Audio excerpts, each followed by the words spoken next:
Hi, welcome to section 2.8. Today I'm going to go over solving simple interest and compound interest problems. So let's take a look at the first example. Example 1 states Pamela signed for a loan for $5,125 with a simple interest rate of 3% for 3 years and 8 months. How much total money must she pay for the loan at the end of 3 years and 8 months? Now, if you look at the top right, here are the formulas that I listed out for solving with simple interest. Now, again, I know that this is going to be a simple interest problem because if you were to look at the question, here it says simple interest. So when you see that word, that term, then it's going to be talking about these two formulas. Now, based on the question, here it says total money. So that means that you have to use both equation. Had it just say how much interest, then you would only do the first formula, I equals PRT. But since it say how much total money, you would have to do both. So we would actually have to solve for the first formula in order to do the second one. As you can see in the second one, it's A equals P plus I. So we need to find the value of I, which is the interest. So let's start working it out. I'm going to write the formula for I. So I equals,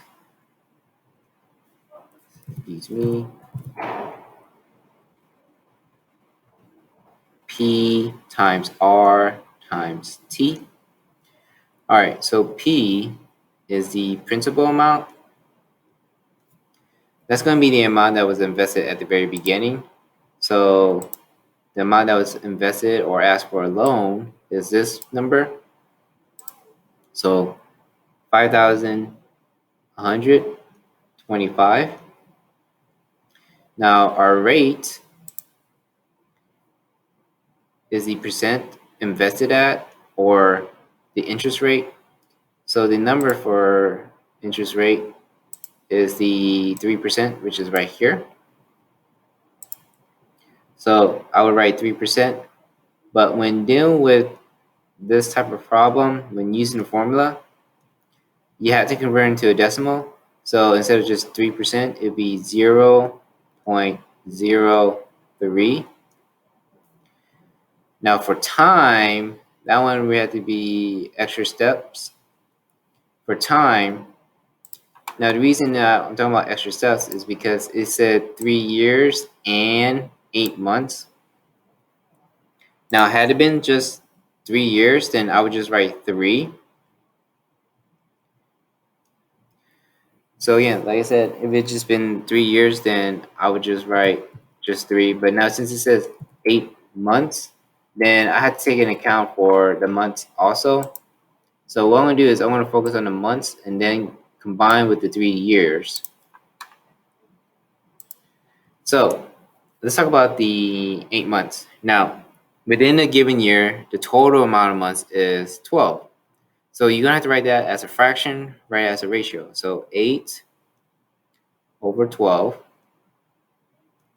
Now, when you simplify this fraction, the numerator and denominator can both be divided by 4. So you're going to end up with 2 over 3. And if you were to do this on a calculator, you get something along the line like 0.6666666, and so on till the last number is 7. So I'm not going to require you to write the long decimal form. What I'm going to require is that you just write it to the 2 decimal places. So 2/3 is approximately 0.67. So for time, you're going to take account for the years and the months. So the years, it's 3.00, and then you're going to combine with the months. So 8 months out of 12 is 0.67. So my T is actually 3.67. 0.67. All right. So if you're to work this out, find a formula, and I'm going to write over here, I equals, so I'm going to start with my principal, which is 5,125. Then my rate is 0.03. And my time is going to be 3.67.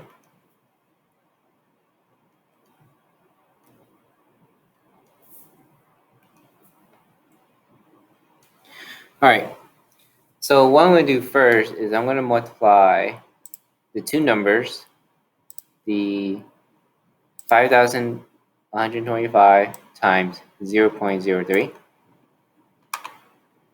So I'm going to work it out in this space right here.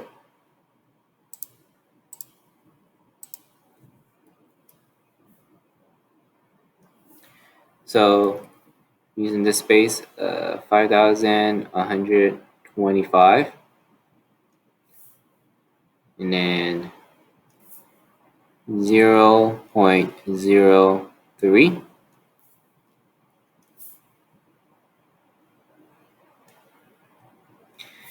Now keep in mind of the decimals places you have for your final number. So I'm going to start with the 3. So 3 times 5 is 15. Now carry the 1 on the 2. 3 times 2 is 6, plus 1 is 7.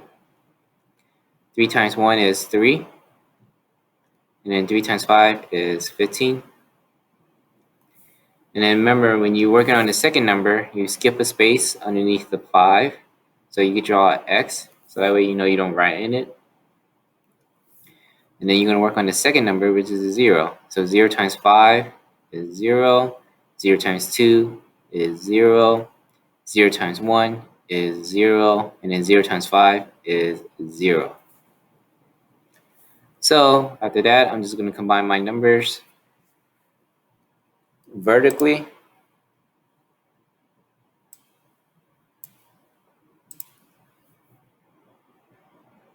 So here, for the 5 and the x, I'm just going to bring down the 5. 7 and the 0 is 7. 7 and the 3 is 3. 5 and the 0 is 5. 1 and the 0 is 1. So if you look at it, it's 15,375. But keep in mind of your decimal places that you have here. Now, here we had, for the first number, 0 decimal places. But on the second number, see how I underlined? There's 2 decimal places. Now, before I move on, notice how I have a 0 in front of the decimal. Now, I didn't do that extra step because it's a 0. But had it been a different number, then there would have been another line of work, and it would have been a different number. So again, I mainly focus on the numbers behind the decimal. So if in the front is 0, you can just ignore that and then just focus on the 2 numbers or any numbers you have behind the decimal. But keep in mind that if it was another number besides 0, you do have to continue with the work before getting your number. Now, my total amount of decimal places is 2. So for my final answer, I'm going to move my decimal from the very end to the left 2 times. So 1, 2. So instead of 15,375, then my actual number is 153.75. So now for my I, since I just multiply the first 2 numbers,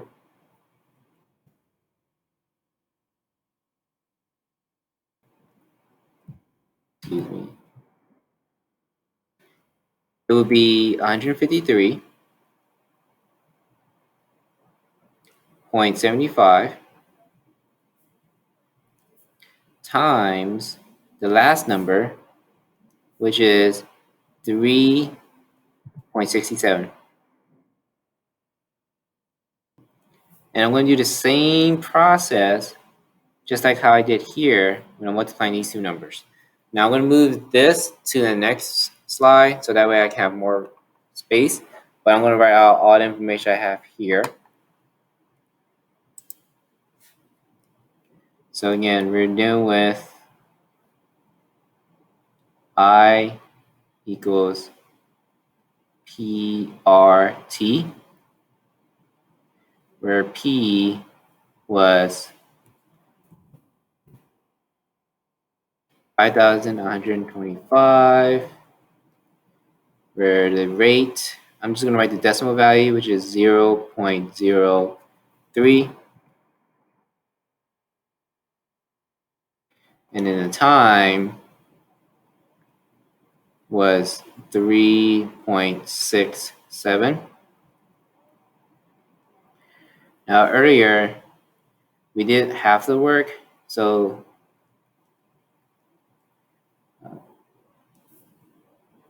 we had, if I go back to it, 153.75.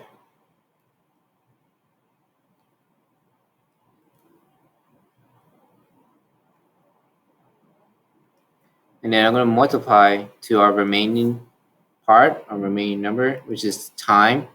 So 3.67. All right. So here I'm going to write out, and it's going to be a couple more steps than what we did previously. So I'm going to write 153.75, and then 3.67.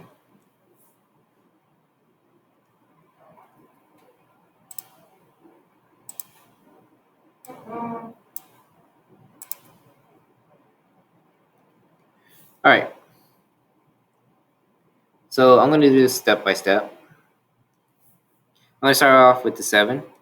So 7 times 5 is 35. So I'm going to write the 5 here and then carry the 3.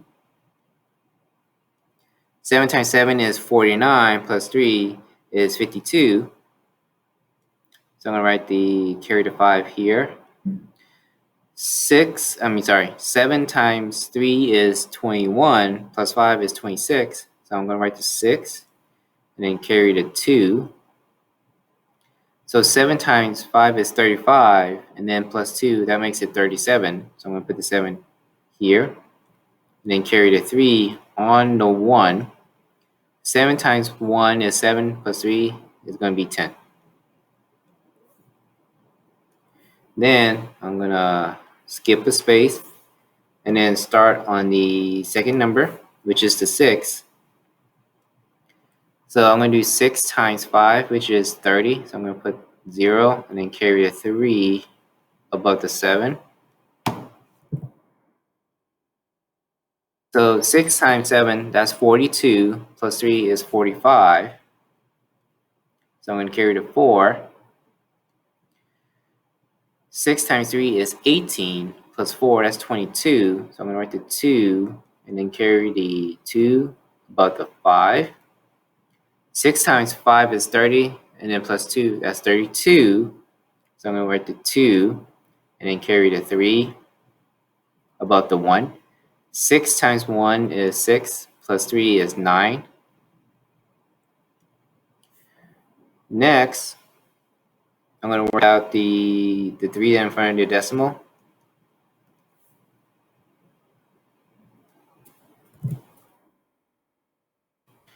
So I'm going to do 3 times 5. Now for this one, since I started with that one, here we're going to skip 2 places. And then we're going to put the number underneath this 5. So 3 times 5 is 15. So I'm going to carry the 1 above the 7. 3 times 7 is 21 plus 1, that's 22. And then carry the 2 here above the 3. 3 times 3 is 9, plus 2 is 11. So I'm going to carry the 1 above the 5. 3 times 5 is 16. Sorry. Going too fast. 3 times 5 is 15, plus 1 is 16. So I'm going to put the 6 here, and then carry the 1. 3 times 1 is 3, plus the 1 is 4. So I finished multiplying. And then I'm going to write here.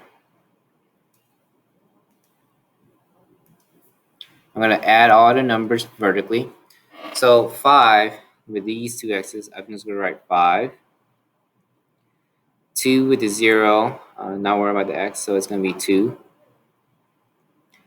6 plus 5 plus 5, that's going to be 16. So I'm going to write 6 here, and then carry the 1. I'm going to write plus 1 here.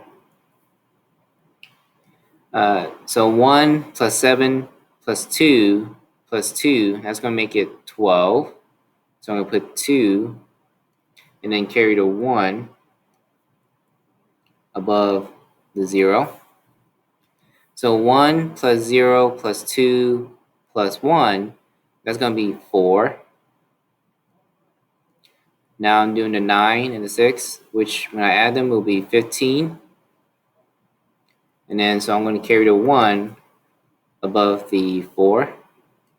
So 1 plus 4 is 5.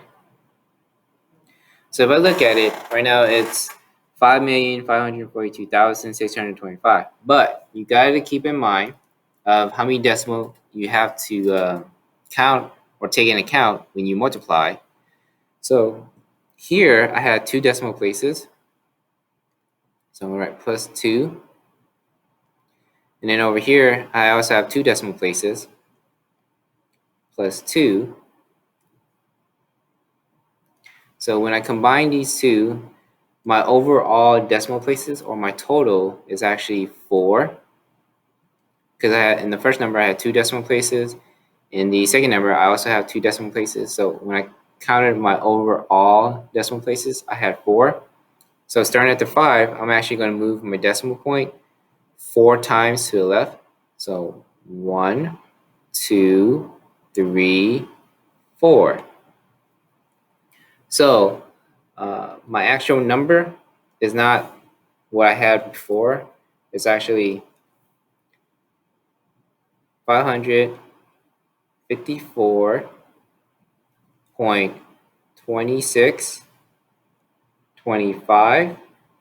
Now if I round it off, because since we're dealing with money, we're just going to end with the 2 decimal places. So here, with the 2 decimal places, we're just going to focus on the 0.26.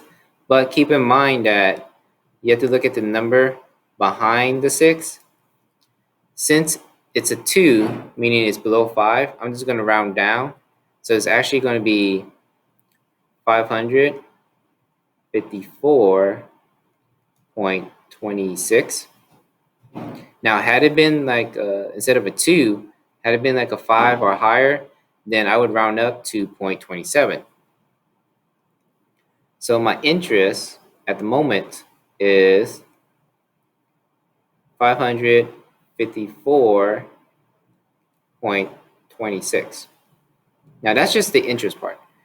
Again, we have to answer the question total money. So we're going to use the second formula. So A is P plus I. So we know the principal amount and we know the interest amount. So it's basically 5,125 plus the interest amount, which is 554.26. Now when you're adding, keep in mind that you convert 5,125 into a decimal, so 0.00.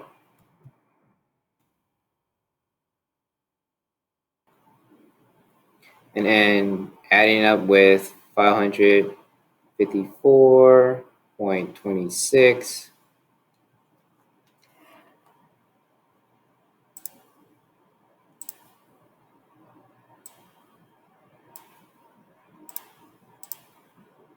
So you just add it normally. This will be a 6. This will be a 2. Here's my decimal. Again, when you're adding, subtracting, you line up your decimal. 5 and a 4, that's a 9. 2 plus 5 is a 7. 1 plus 5 is a 6. And then I just bring down a 5. So my final answer is actually A equal to what I have here. So 5,679.26. Or you could also state it as $5,679.26. And then I'm going to box this, and this is going to be our final answer. So here I wrote all the work, explain the process, especially when if you have to do this without a calculator. But sometimes here, I think this is okay where you can calculate months out of a year, so that way you can get the decimal value for time. But again, I did this step by step, so that way in the event you have to show your work without using a calculator. So when it says total money, you would have to find I, and as you can see, it's a lot of work. But once you finish finding I, then you just use the second formula, which is you add in the interest with the principal amount, and that's pretty much it. So for example 1, our final answer is, or our total money is $5,679.26. All right, so moving on to example 2. Suppose $9,950 is invested in an account that earns 7.5 interest compounded semi-annually for 3 years and 2 months. How much total money in the account at the end of the term? So if I look into the question in depth, I see the word compounded. So when it's compounded, it's basically this formula. So it's going to be a different formula compared to simple interest. So when you hear or see the word compounded, you're going to be using this formula. A equals P times the sum of 1 plus R, which is the rate, divided by how many times it's compounded, which is N. And the whole thing inside the parentheses is being raised by N times T, where T is time. And again, N is how many times it's compounded within a given term.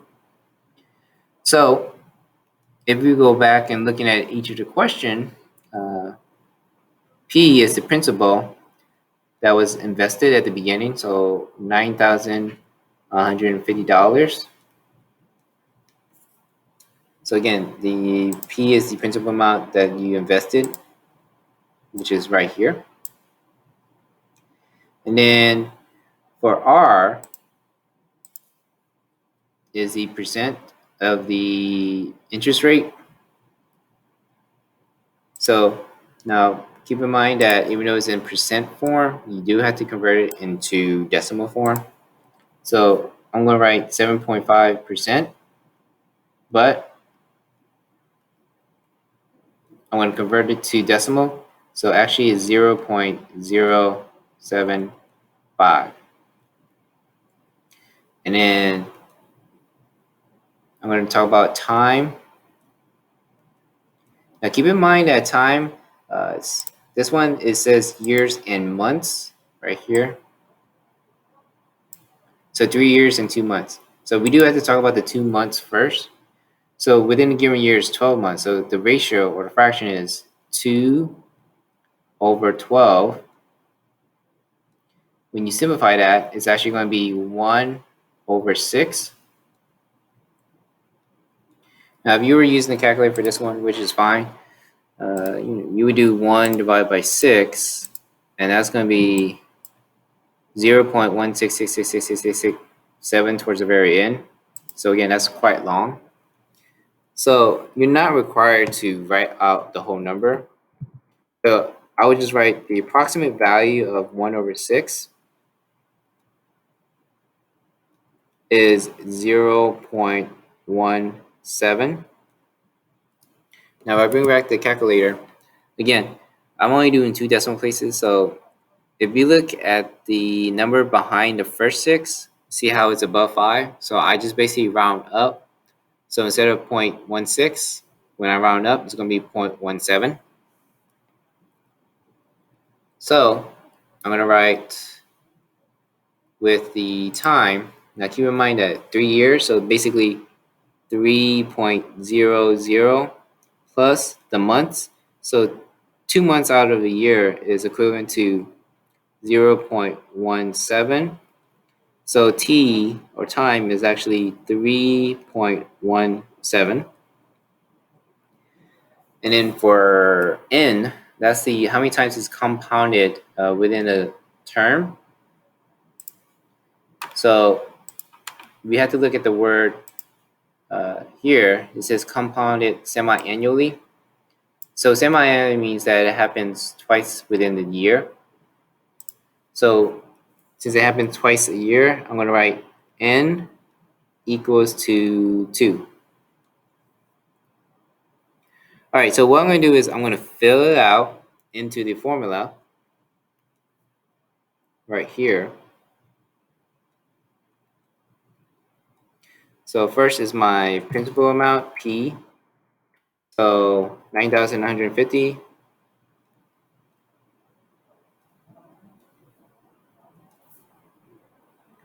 The 1 stays the same, the plus stays the same, and the parenthesis. My R is the decimal of the interest rate, so 0.075 over my n value. Since it's compounded semi-annually, I'm going to put it over 2.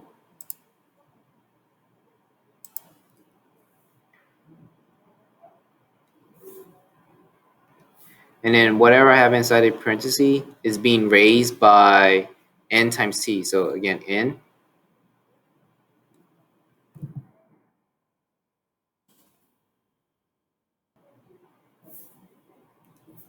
Times my t value, time, which is 3.17. All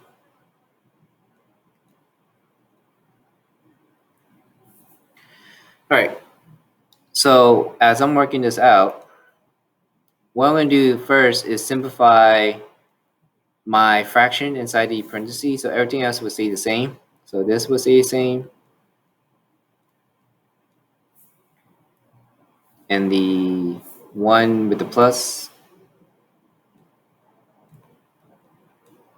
So as I stated before, I'm going to simplify the fraction inside the parentheses, which is this. So 0.075 divided by 2 is 0.0375. So I'm going to write that here.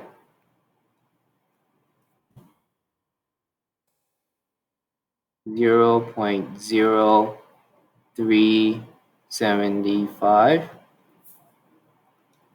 Now, what I'm going to do next is I'm going to simplify the exponent. So the one up here in red. So 2 times 3.17, that's going to be, when I multiply, 6.34.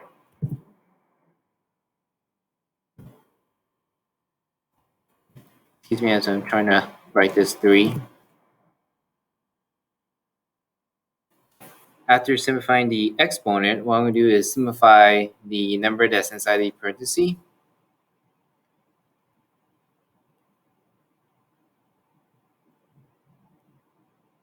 So right now it's 1 plus 0.0375.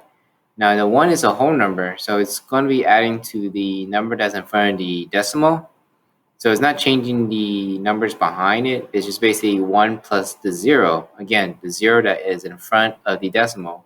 Since 1 is a whole number that's not written in decimal form.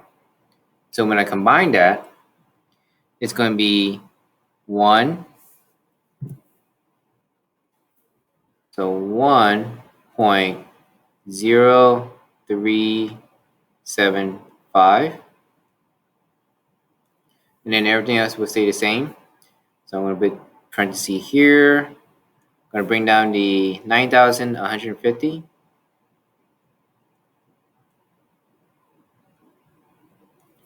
With the A and the equal sign.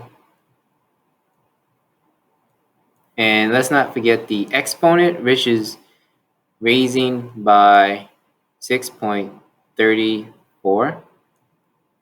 Now, according to PEMDAS, what I'm going to do is I'm going to raise 1.0375 by the exponent 6.34. So I'm going to write this part right here. I'm going to work this out. So when using the calculator,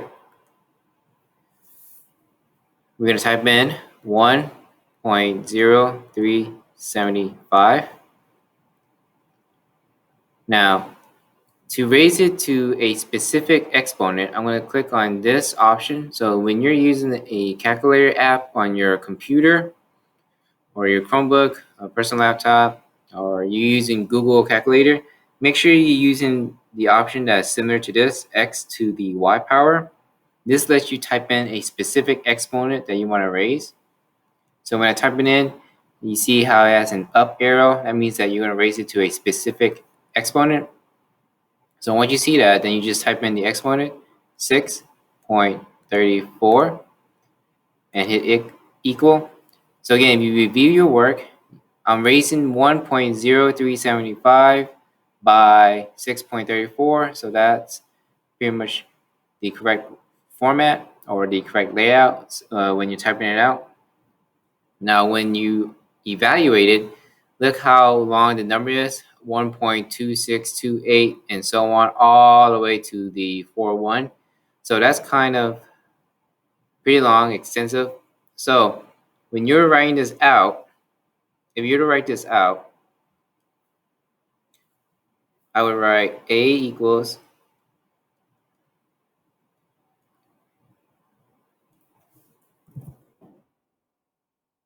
9,150 times, and again, I'm going back to the calculator. It's 1.26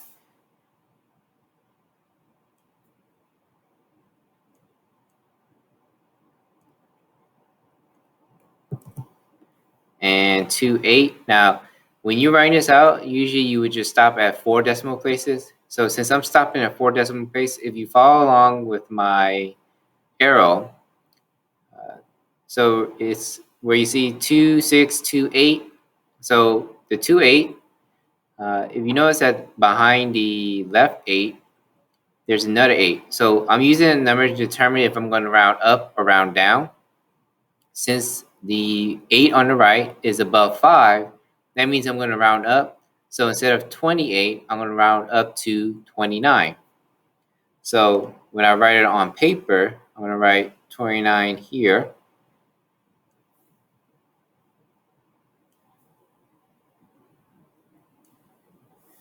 So that's what we have right now. What I'm going to do is I'm going to copy this onto the next page since I am running out of space.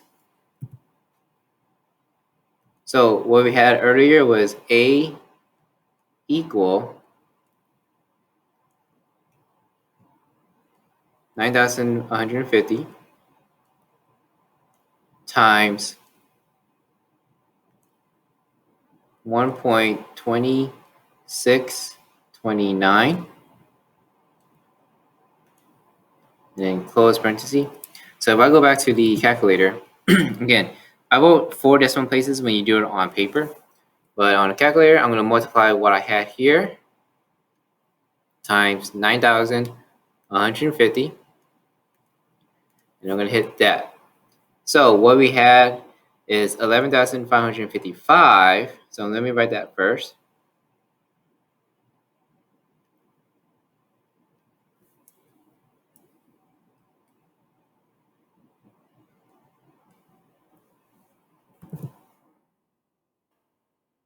$11,555. Then the decimal, going back to the calculator, is 4185. So let me write the 41 first. And then if I'm looking at it, 8.5, so behind the 5 is an 8, so it's like I'm going to round up to 8.6. So again, this is what I'm doing on paper. Now, for your final answer, since we're working with money, with currency, you usually end with 2 decimal places for a cent. So approximately our A value, so this one where we're going to have to round again behind the decimal. So these number stays the same. The one that's in front, 11,555. So again, the numbers in front of the decimal will stay the same. Now, we're going to round to 2 decimal places. So you may go look for these 2 numbers here. So now look at behind the 1, it has an 8. So since it's more than 5, that means that I'm going to round up from 41 to 42. So to answer the question, how much total money in account at the end of the term? We have $11,555.42. So let me box that up so that this is our final answer. So when it comes to compound interest, calculator would be most helpful because when dealing with raising a decimal number with another decimal number, you will get a long number, as you can see before.